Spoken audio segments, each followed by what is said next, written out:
এবার আমরা দেখব যে চতুস্তলকীয় ক্ষেত্রে ডি অরবিটালের স্প্লিটিং কি করে হয়। তা প্রথমে আমরা দেখে নিই যে চতুস্তলকটা কিভাবে থাকে। চতুস্তলকের চারটে হাত অর্থাৎ চারটে বন্ড হয় লিগ্যান্ডের সাথে এবং তারা পরস্পরের সাথে 109 ডিগ্রি 28 মিনিট করে থাকে। তাই এটা যদি একটা বক্স হয়, বক্সের এই কর্নার গুলো হচ্ছে এক একটা করে লিগ্যান্ড আছে এবং মাঝখানে আছে সেন্ট্রাল মেটাল আয়ন, এবং এই যে আমরা দেখতে পাচ্ছি এখানে স্ট্রাকচারটা, এটা চতুস্তলক। এখানে এইগুলোর একটার সাথে আর একটার কোণ 109 ডিগ্রি 28 মিনিট করে আছে। তাহলে এক নম্বর কথা হচ্ছে লিগ্যান্ডগুলি কিন্তু এক্স ওয়াই বা জেড অক্ষ বরাবর নেই, কারণ এক্স এই দিকে ছিল, অর্থাৎ এই দিক বরাবর এক্স, এই দিক বরাবর এক্স, এই দিক বরাবর ওয়াই এবং এই দিক বরাবর জেড, এইভাবে আছে জেড।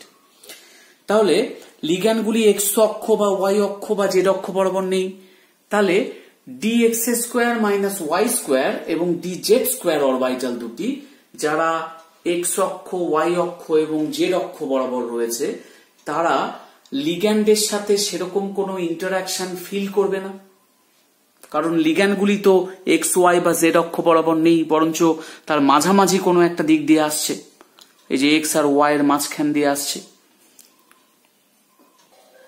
তাই D X square minus Y square এবং ডি জেড স্কোয়ার এই দুটো অরবিটালের এনার্জি হ্রাস পাবে, আর D X Y, D Y Z এবং ডি জেড এক্স যারা এক্স ওয়াই বা ওয়াই জেড বা জেড এক্স তলের মাঝামাঝি জায়গায় ছিল তারা লিগ্যান্ডের সাথে এবার ইন্টারঅ্যাকশনে আসবে, কারণ লিগ্যান্ডগুলি কিন্তু এক্স ওয়াই বা জেড অক্ষ বরাবর না হয়ে তার মধ্যবর্তী কোনোখান দিয়ে অগ্রসর হয়েছে টেট্রাহেড্রালের ক্ষেত্রে।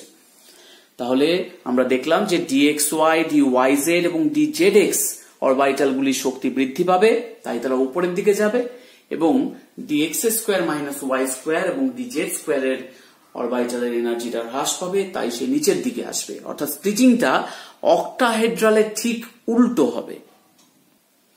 তাহলে ব্যাপারটা এরকম দাঁড়াবে যে আমাদের যে D X square minus Y square যে দুটো অরবিটাল ছিল তারা নিচের দিকে এসছে এবং এরা D X Y, D Y Z আর ডি জেড এক্স উপরের দিকে গেছে। তাহলে এখানে কে কে আছে? D X Y, D Y Z আর ডি জেড এক্স, আর এখানে আছে D X square minus Y square এবং ডি জেড স্কোয়ার। তাহলে হ্রাস পাবে কত? 0.6 ডেল্টা টি, এক্ষেত্রে টি ফর টেট্রাহেড্রাল অর্থাৎ চতুস্তলক। আর ওপরের দিকে উঠলে এনার্জি চেঞ্জ হবে 0.4 ডেল্টা টি। এখানে কিন্তু ডেল্টা ও হবে না, ও ফর অক্টাহেড্রাল ছিল, এখানে ডেল্টা টি, এবং এই যে গোটা যে গ্যাপটা তাকে আমরা বলবো ডেল্টা টি। তা ডেল্টা টি না ডেল্টা ও কোনটা বেশি বড়? গণনা করলে দেখা যায় যে delta T equals to 4/9 delta O, অর্থাৎ ডেল্টা টির মান ডেল্টা ওর থেকে অনেক কম, delta T less than delta O হবে। তাহলে কি বোঝাচ্ছে? তাহলে বোঝাচ্ছে যে টেট্রাহেড্রাল কেসে অর্থাৎ চতুস্তলকের ক্ষেত্রে স্প্লিটিংটা সবসময় কম হবে। এক্ষেত্রে কোনো সময়ই কিন্তু স্প্লিটিং লার্জ হবে না, কারণ ডিএক্সওয়াই বা ডিওয়াইজেড বা ডিজেডএক্স এরা লিগ্যান্ডের অভিমুখে থাকলেও ইন্টারঅ্যাকশনটা ততটা তীব্র হয় না, তাই তীব্র না হওয়ার জন্য স্প্লিটিংটাও খুব বেশি হয় না।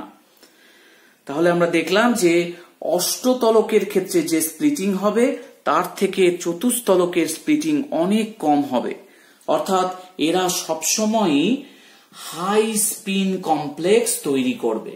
তার মানে ইলেকট্রন কিভাবে ফিল আপ হবে? ইলেকট্রন যদি এখানে 3টে ইলেকট্রন থাকে তাহলে অলওয়েজ একটা এখানটায় আসবে, দ্বিতীয়টা এখানটায় আসবে এবং তৃতীয়টা এখানটায় আসবে।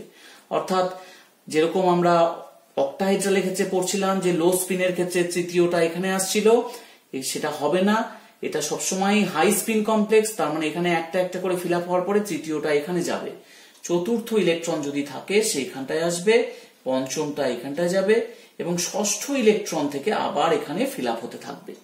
এইভাবে চলতে থাকবে যতক্ষণ না পরিপূর্ণভাবে ভর্তি হয়। তার মানে চতুস্তলকের যেহেতু স্প্লিটিং কম তাই চতুস্তলক সবসময়ই হাই স্পিন কমপ্লেক্স তৈরি করবে। এবার আসি যে এই যে আমরা এখানে দুটো সেটে ভাগ করলাম, এদেরকে কি বলবো? একে বলবো ই সেট। খেয়াল করে দেখো, অষ্টতলকের ক্ষেত্রে আমি ওপরেরটাকে ইজি সেট বলেছিলাম, যেখানে D X square minus Y square আর ডিজেড স্কোয়ার ছিল। তাহলে সেই হিসাবে এখানে ইজি হওয়ার কথা, কিন্তু আমি এখানে শুধু ই লিখলাম, কারণ টেট্রাহেড্রালের ক্ষেত্রে যে সিমেট্রি রিকোয়ারমেন্টস দরকার হয়, অর্থাৎ অষ্টতলকের ক্ষেত্রে যে সিমেট্রিটা ছিল যার জন্য আমরা জি লিখেছিলাম, এখানে সেটা আমরা লিখতে পারবো না। তো তোমাদের এত কিছু এখন ক্লাস 12-এ শেখার দরকার নেই, তোমরা শুধু মনে রাখো এখানে ই সেট হবে আর এখানটায় T2 সেট হবে। এখানে জি আসবে না, চতুস্তলকের ক্ষেত্রে জি আসে না, শুধুমাত্র ই এবং T2 এই দুটোই আমরা নাম দিতে পারবো। তাহলে ইলেকট্রন বিন্যাসগুলো তোমরা একটু দেখে নাও, যে D1 কেসে এখানে আসলো একটা ইলেকট্রন, তাহলে এটা হলো E1 T2 0, তাহলে CFSE কত হবে? 0.6 ডেল্টা টি। যদি দুটো ইলেকট্রন থাকে তার মানে D2 কেসে কি হবে? এখানে আসবে একটা ইলেকট্রন, তাহলে এটা হয়ে যাবে E2 T2 0, এবং সেক্ষেত্রে CFSE হবে 0.6 into 2, তার মানে 1.2 ডেল্টা টি। D3 কেসে এখানে D3 এখানে একটা ইলেকট্রন আসবে, এবার কিন্তু চলে যাবে এখানটায়, কারণ এখানে গ্যাপ খুব কম, তাই আমরা বলতেই পারি যে এখানটায় pairing energy very greater than delta T, তাই কখনোই পেয়ারিং হবে না, সবসময়ই এখানে হাই স্পিন যৌগ তৈরি হবে, অর্থাৎ সবসময়ই হবে হাই স্পিন, মানে ই সেটে থেকে T2 সেটে চলে যাবে। তাহলে এটা হয়ে গেল T21, আর এখানে তাহলে CFSE কত হচ্ছে? CFSE 0.3, দুটো আছে ই সেটে, তাহলে 1.2 ডেল্টা টি মাইনাস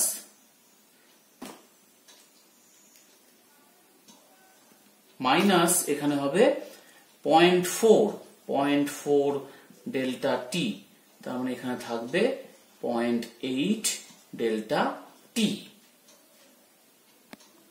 এটা D4 কেস। ঠিক একইভাবে আসলো D5, একইভাবে দেখো D5 কেস এসছে, একইভাবে এসছে দেখো D6, এটা সবসময় হাই স্পিন হবে। এটা D7 কেস, D7 না, এটা হচ্ছে সরি, এটা হচ্ছে D8 কেস। D8 কেসে এটা আসবে CFSE 0.8 ডেল্টা টি। D9 এর ক্ষেত্রে এরকম আসছে। এবার দেখি আমরা D10 এর ক্ষেত্রে কি হবে? D10 অর্থাৎ এখানটায় আসবে, তাহলে E4 T2 6, এবং এখানে CFSE তখন কিন্তু 0 হয়ে যাবে, CFSE হয়ে যাবে 0। তাহলে আমরা দেখলাম যে চতুস্তলকের ক্ষেত্রে কোনো লো স্পিনের সৃষ্টি হলো না, শুধুমাত্র হাই স্পিনই হবে এক্ষেত্রে, যেহেতু গ্যাপটা খুব কম। নিচের দিকে যদি নামা যায় তার মানে গ্যাপটা, নিচের দিকের গ্যাপটা 0.6 ডেল্টা টি এক্ষেত্রে, আর উপর দিকে উঠলে পরে 0.4 ডেল্টা টি। FeCN6 3- আর FeH2O6 3+, তা কোনটির প্যারাম্যাগনেটিক চরিত্র বেশি? আমাদের ক্রিস্টাল ফিল্ড থিওরি আলোকে এটাকে ব্যাখ্যা করতে হবে।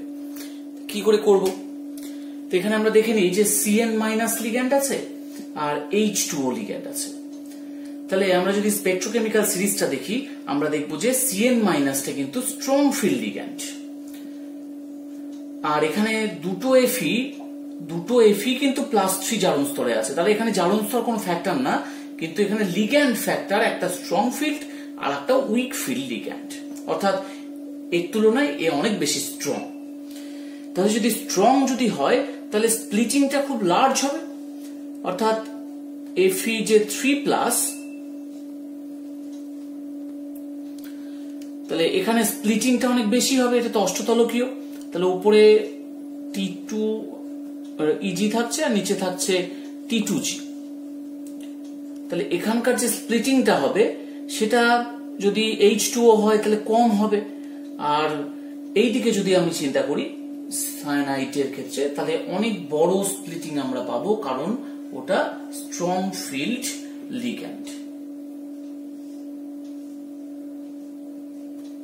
তাহলে এটা Cn- এর প্রভাবে স্প্লিটিংটা অনেক বেশি হলো, এটা H2O এর প্রভাবে স্প্লিটিংটা অনেক কম হলো। তাহলে এখানে এবার Fe3+, অর্থাৎ কটা ইলেকট্রন ছিল? এখানে 5টা ইলেকট্রন আছে। তাহলে 1 2 3 4 5। তাহলে যেহেতু গ্যাপটা কম, কি হবে? 1 2 3 4 5। তাহলে অযুগ্ম ইলেকট্রন 5। অযুগ্ম ইলেকট্রন 5 হলে মিউ যদি স্পিন অনলি আমরা বিবেচনা করি, মিউ স্পিন অনলি ফর্মুলা দিয়ে, তাহলে √n × n+2, অর্থাৎ 5 × 5 + 2, তাহলে √35 bm আমরা পাবো এক্ষেত্রে। আর এখানে যেহেতু লার্জ স্প্লিটিং হচ্ছে, তাহলে এই যে 5টা ইলেকট্রন সেটা কিন্তু 1 2 3 4 5 অর্থাৎ ইজি লেভেলে যাবে না, ওরা T2G লেভেলেই থাকবে, কারণ গ্যাপটা খুব বেশি, যেহেতু সায়ানাইডটা Cn- স্ট্রং লিগ্যান্ড। তাহলে এখানে মিউ কটা অযুগ্ম ইলেকট্রন আছে? একটা অযুগ্ম ইলেকট্রন আছে। তাহলে মিউ স্পিন অনলি সেক্ষেত্রে হবে √1 × 1+2, অর্থাৎ √3 bm। তাহলে বোঝাই যাচ্ছে যে এইখানটায় যেখানে উইক ফিল্ড লিগ্যান্ড ব্যবহার করা হলো সেখানে অনেক বেশি প্যারাম্যাগনেটিক চরিত্র, এবং এক্ষেত্রে প্যারাম্যাগনেটিক চরিত্রটা খুব কম। তার মানে এটা হাইলি প্যারাম্যাগনেটিক, এটা লেস প্যারাম্যাগনেটিক। তো এখানে আমাদের দেখতে হবে যে এদের মধ্যে কোনটি প্যারাম্যাগনেটিক। এখানে কোবাল্ট 3+ আছে, অর্থাৎ এটি 3d6 সিস্টেম, আর নিকেল আছে 2+, তার মানে এখানে আছে 3d8 সিস্টেম। দুক্ষেত্রেই অ্যামোনিয়া আছে লিগ্যান্ড হিসাবে। অ্যামোনিয়া যথারীতি মডারেটলি স্ট্রং লিগ্যান্ড, তাই স্প্লিটিংটা মোটামুটি লার্জ হবে, এবং এখানে যেহেতু +3 আছে তাই এক্ষেত্রেও স্প্লিটিংটা বেশ ভালোই লার্জ হবে। অর্থাৎ তাহলে কোবাল্টের ক্ষেত্রে কি হচ্ছে? কোবাল্টের ক্ষেত্রে যে 5টা ডি অরবিটাল আছে তাদের মধ্যে স্প্লিটিংটা বেশ ভালো মাত্রায় হচ্ছে, এক্সটেন্ট অফ স্প্লিটিংটা লার্জ হচ্ছে। তাহলে এই গ্যাপটা বেশ ভালোই বড় হবে, অর্থাৎ এক্ষেত্রে 6টা ইলেকট্রন আছে, তার মানে এখানে ইজি সেটে যাবেই না, এখানেই পেয়ার্ড আপ হয়ে যাবে। কারণ হচ্ছে অ্যামোনিয়া মডারেটলি স্ট্রং লিগ্যান্ড, এবং এখানে +3 জারণ স্তর, মানে +2 তো থাকে কোবাল্টের, এখানে +3 আছে, তার মানে এটা খুব ভালো মাত্রায় স্প্লিটিংটাকে করবে। তাহলে এখানে ডায়াম্যাগনেটিক হয়ে গেল, কোনো অযুগ্ম ইলেকট্রন নেই, তাহলে ডায়াম্যাগনেটিক। আর নিকেলের ক্ষেত্রে কি হচ্ছে? নিকেলের ক্ষেত্রে 8টা ডি ইলেকট্রন আছে,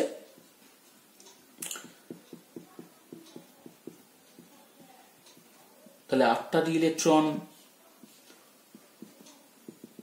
যেভাবেই রাখি না কেন, এখানে হাই স্পিন লো স্পিন বলে আলাদা করে কিছু হবে না। D8 এর ক্ষেত্রে আমাদের হাই স্পিন লো স্পিন পার্থক্য হয় D4 থেকে D7 সিস্টেম পর্যন্ত। তাহলে এখানে আমরা যেভাবেই রাখি ইলেকট্রনগুলোকে ব্যাপারটা একই দাঁড়াবে। তাহলে দুটো এখানে আনপেয়ার্ড ইলেকট্রন থাকলো, সেই জন্য এটা আমরা বলতে পারি এটা প্যারাম্যাগনেটিক। তাহলে নিকেল এটা প্যারাম্যাগনেটিক হবে। যদি ভিবিটি অনুযায়ী বলতাম তাহলে বলতাম যে এটা ইনার অরবিটাল কমপ্লেক্স হবে, অর্থাৎ এখানে D2sp3 সংকরায়ন হবে, এবং এখানে যেটা সংকরায়ন হবে সেটা sp3d2 আউটার অরবিটাল কমপ্লেক্স হবে, তাই এটা প্যারাম্যাগনেটিক হবে। এই দুটোর মধ্যে কে প্যারাম্যাগনেটিক হবে, এটা যদি CFT দিয়ে আমাদেরকে বিচার করতে বলে তাহলে আমাদের একটু দেখি যে কেমন করে হয় CFT দিয়ে এটাকে কিভাবে বিচার করা যায়। আর যদি না বলা থাকে তোমরা ভিবিটি দিয়ে করবে, ভিবিটি এক্ষেত্রে অনেক বেশি ইজি হবে। হ্যাঁ, যদি অনেক সময় পরীক্ষায় উল্লেখ করে দেয় যে CFT তত্ত্বের আলোকে ব্যাখ্যা করো, তখন তো CFT দিয়ে করতেই হবে। আর যদি না বলা থাকে তাহলে যেটা খুশি ভিবিটি বা CFT যেটা খুশি সেটা দিয়ে তোমরা এক্সপ্লেন করতে পারো। তাহলে দেখি আমরা NiCl4 এর ক্ষেত্রে কি হচ্ছে। অ্যাকচুয়ালি NiCl4 এটা চতুস্তলকীয় হয়, এটা চতুস্তলক হয়, আর এইটা হয় স্কোয়ার প্ল্যানার, মানে সমতলীয় বর্গাকার। সমতলীয় বর্গাকার।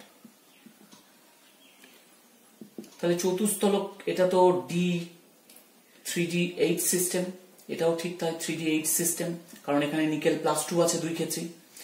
তাহলে চতুস্তলকের ক্ষেত্রে কি হয়, এই যে ডি, যে 5টা ডি অরবিটাল আছে সেই ডি অরবিটালটা ব্রেক করে যায় এবং ওপরের দিকে যায় 3টে, যাকে আমরা T2 সেট বলি, আর নিচের দিকে আসে 2টো, তাকে আমরা ই সেট বলি। এবার D8 যেহেতু, তাই 1 2 3 4 5 6 7 8 এইভাবে ফিল আপটা হয়। এটা T2 সেট আর এটা ই সেট, তাই এখানে 2টো ইলেকট্রন থেকে যায়, তাই এটা প্যারাম্যাগনেটিক। তাহলে সমতুলীয় বর্গাকারের ক্ষেত্রে কেমন হয় স্প্লিটিংটা? সমতুলীয় বর্গাকারের ক্ষেত্রে আমরা স্প্লিটিংটা এখনো দেখাইনি, তা তোমরা দেখে রাখো, তোমাদের সুবিধা হবে। তাহলে স্কোয়ার প্ল্যানারের ক্ষেত্রে এই 5টা যে ডি অরবিটাল আছে, এই 5টা ডি অরবিটালের স্প্লিটিংটা একটু অন্যরকমের হয়। একদম ওপরে যায় D X square minus Y square, তারপরে থাকে dxy।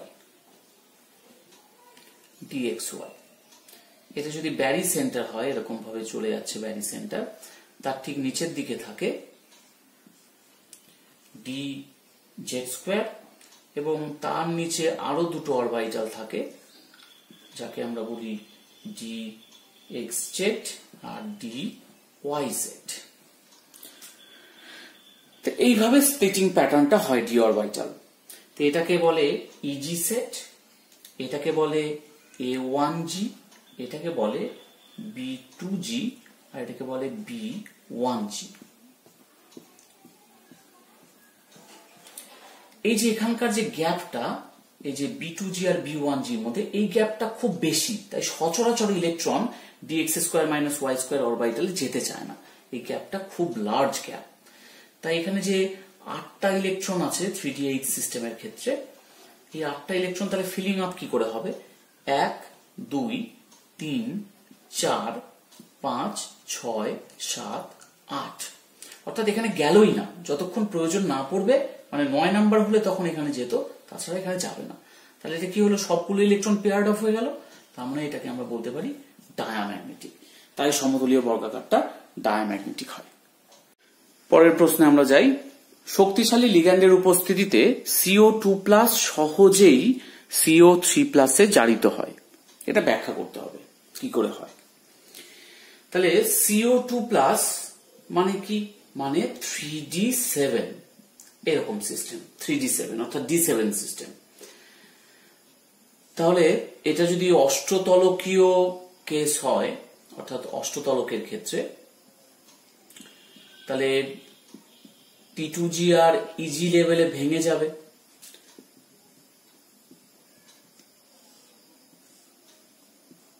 তো এটা T2G আর এটা EG।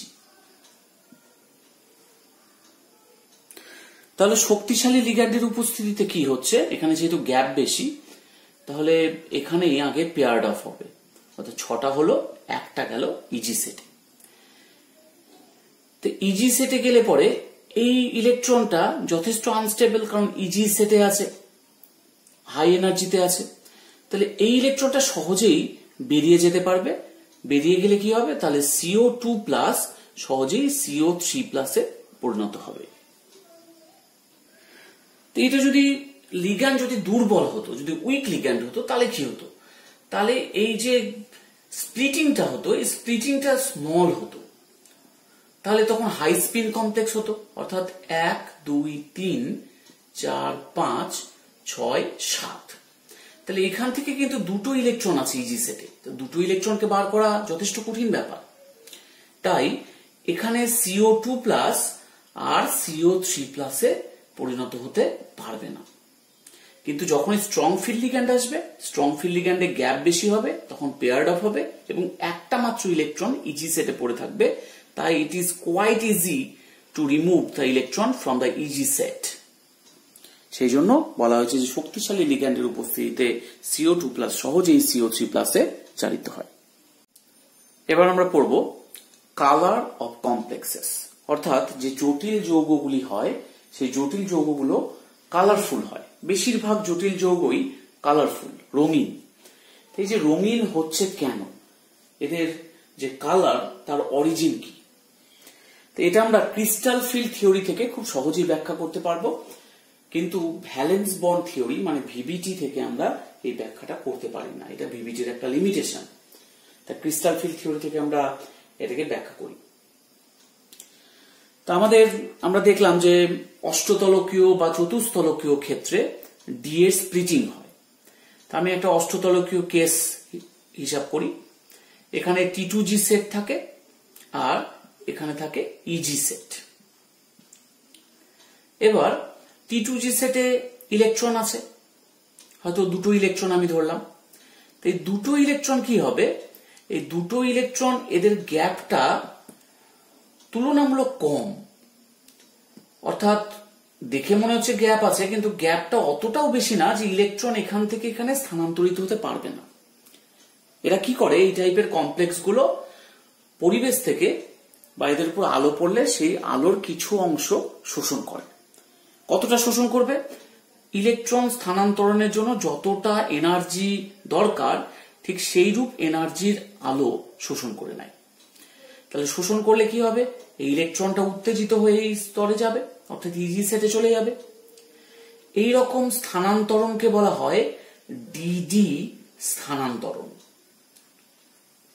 অর্থাৎ এই যে T2G সেট থেকে ইজি সেটে যাচ্ছে বা টেট্রাহেড্রালের ক্ষেত্রে ই থেকে T2 তে যাচ্ছে, এরকম স্থানান্তরণকে বলা হয় ডিডি স্থানান্তরণ। কারণ এটাও ডি অরবিটালস, এগুলো ডি অরবিটালস, তাই ডি আর ডি এর মধ্যে যে স্থানান্তরণ হচ্ছে তাকে বলা হচ্ছে ডিডি স্থানান্তরণ। তাহলে ডিডি স্থানান্তরণ করবে এবং স্থানান্তরণের জন্য প্রয়োজনীয় আলোকরশ্মি শোষণ করবে। তাই ওই শোষিত আলোকরশ্মির পরিপূরক বর্ণটাকেই আমরা যৌগটার কালার হিসাবে দেখব। তা কোন আলো শোষণ করলে কোন কালার দেখাবে, তা এটাকে আমরা একটা ছকের মাধ্যমে নিবন্ধ করতে পারি। এটাকে বলা হয় কালার্স হুইল। কালার্স হুইল, তো এটা কালার্স হুইল।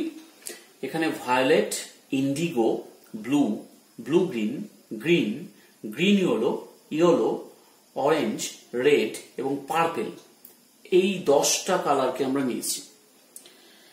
তাহলে কোন কমপ্লেক্স যদি ডিডি স্থানান্তরণের জন্য ব্লু কালারকে শোষণ করে তার পরিপূরক বর্ণ অরেঞ্জ।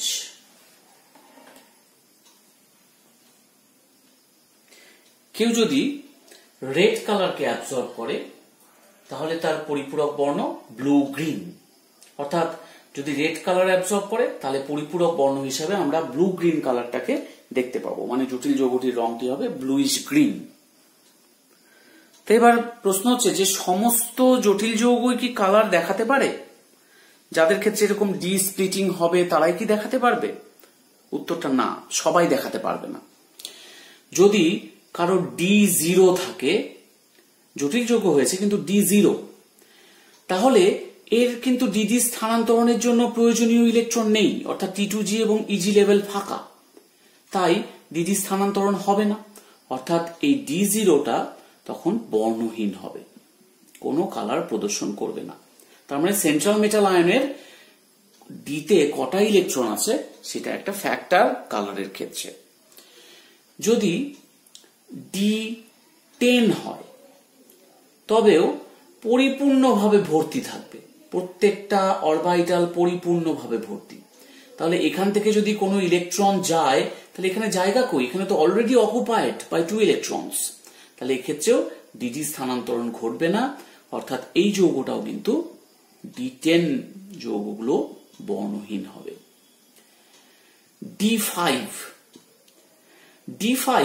যদি হাই স্পিন হয়, হাই স্পিন অর্থাৎ প্রত্যেকটাতে একটা করে ইলেকট্রন আছে,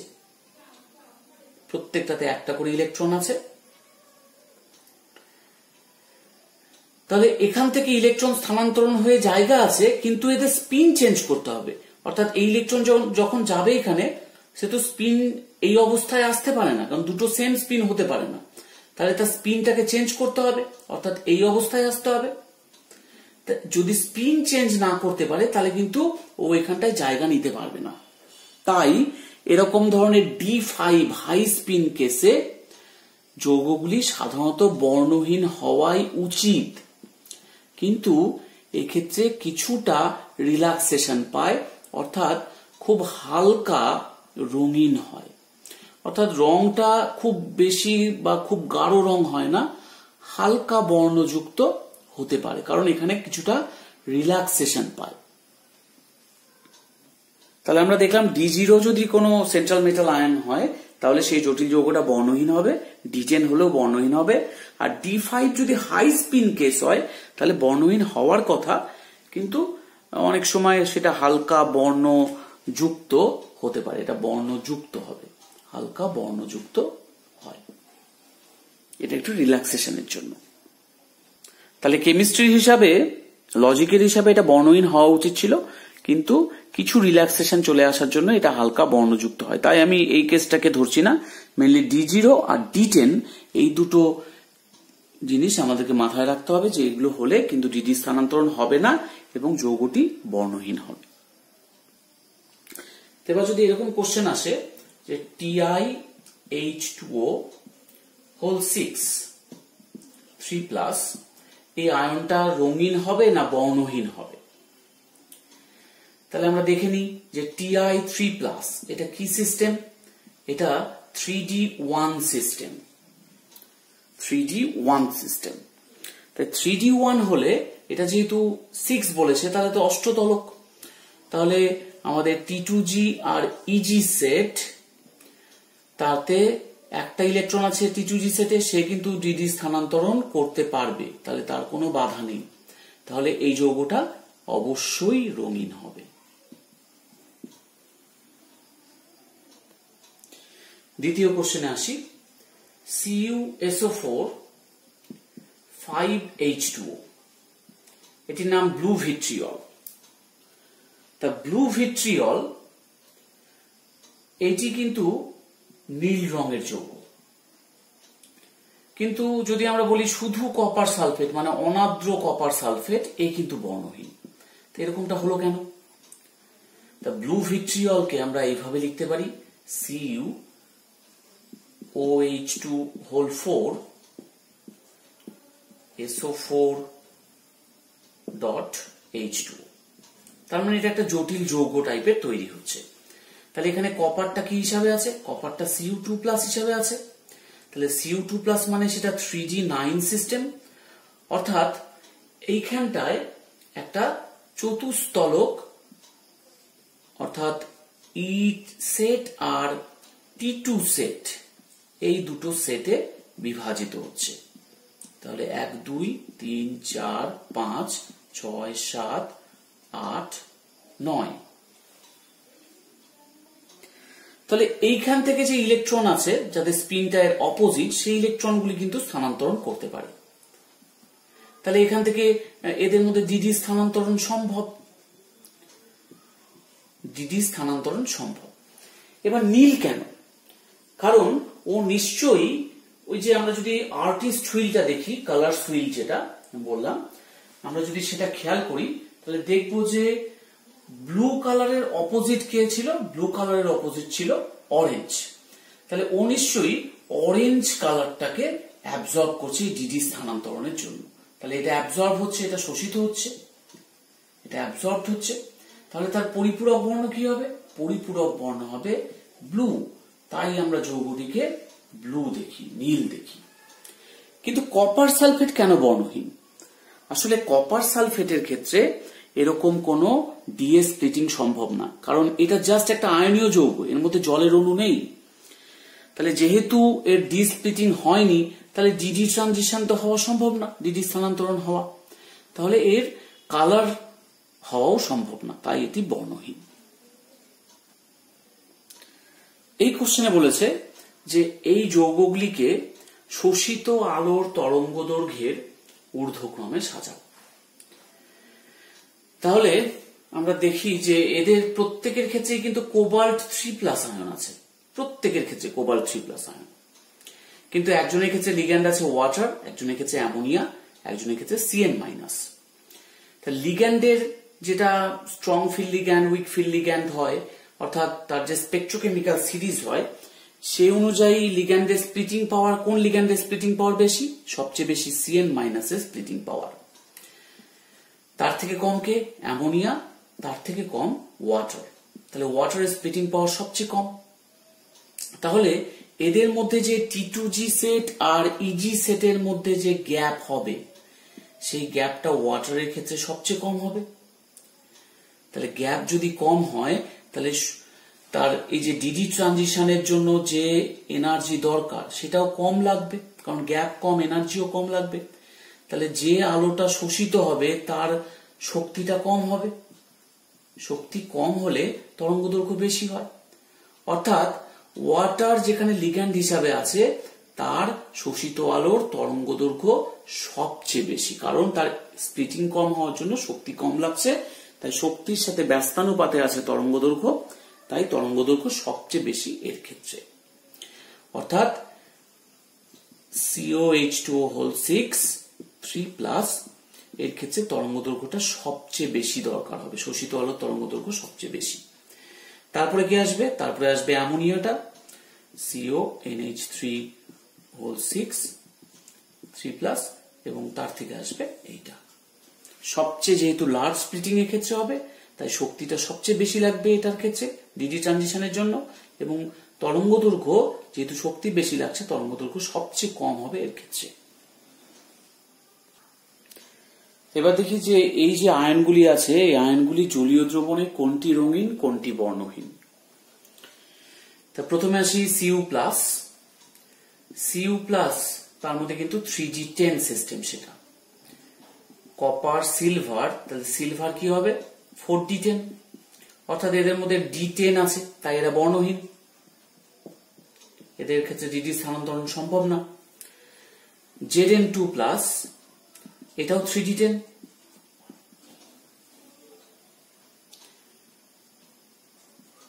ক্যাডমিয়াম 2+, এটা 4D10।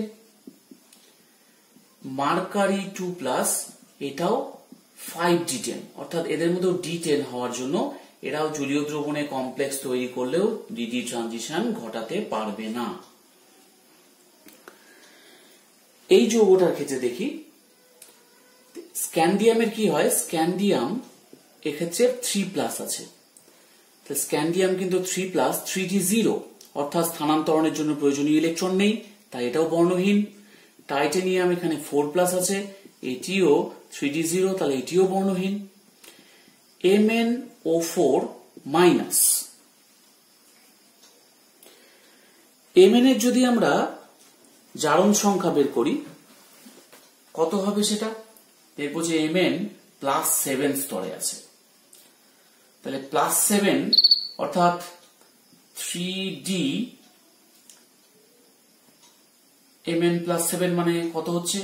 Mn +2 তো 3D7, তাহলে +7 হলে পরে মানে 7+ হলে পরে 3D0, তাহলে এটিও বর্ণহীন হওয়ার কথা, কারণ DD স্থানান্তরণের জন্য প্রয়োজনীয় ইলেকট্রন এক্ষেত্রে নেই। কিন্তু MnO4- রঙিন। ঠিক একইভাবে Cr2O7-2-, এখানে দেখা যাবে যে ক্রোমিয়াম একটা +6 জারণ সংখ্যা, অর্থাৎ ক্রোমিয়াম 6+, সেও কিন্তু 3D0, তাহলে এই ক্ষেত্রেও বর্ণহীন হওয়া উচিত ছিল। কিন্তু এই দুটো যৌগ রঙিন, জলীয় দ্রবণে রঙিন হয়।